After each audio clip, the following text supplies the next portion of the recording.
بسم الله الرحمن الرحيم.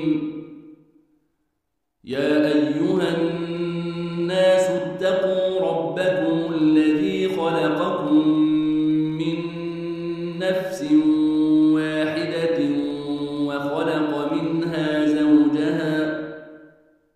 وخلق منها زوجها وبث منهما رجالا كثيرا ونساء،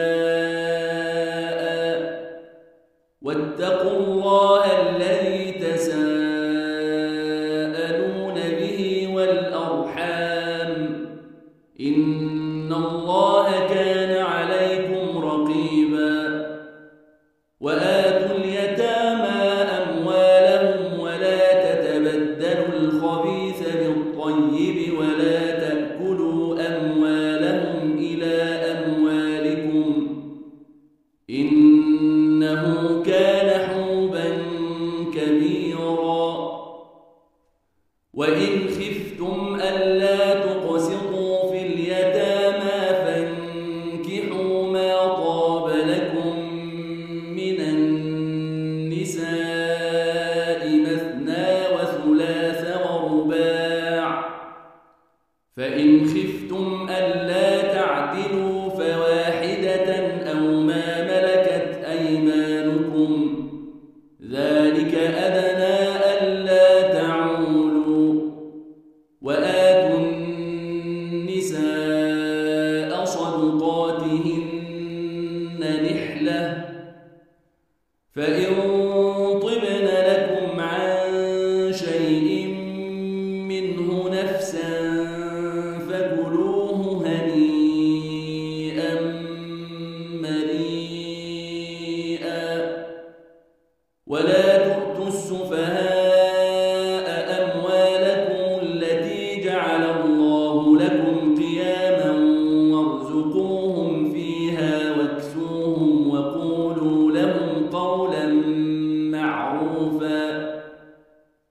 وابتلوا اليتامى حتى إذا بلغوا النكاح فإن آنستم منهم رشدا فادفعوا إليهم أموالهم ولا تأكلوها إسرافا وبدارا أن يكبروا، ومن كان غنيا فليستعفف ومن كان فقيرا فليأكل بالمعروف.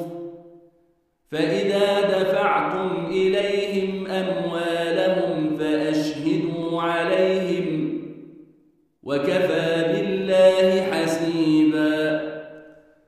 للرجال نصيب مما ترك الوالدان والأقربون، وللنساء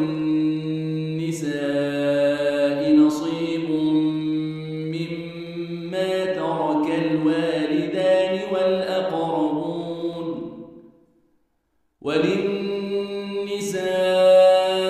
نصيب مما ترك الوالدان والأقربون مما قل منه أو كثر، نصيبا مفروضا. وإذا حضر القسمة أولو القربى واليتامى والمساكين فارزقوهم منه وقولوا لهم قولا معروفا.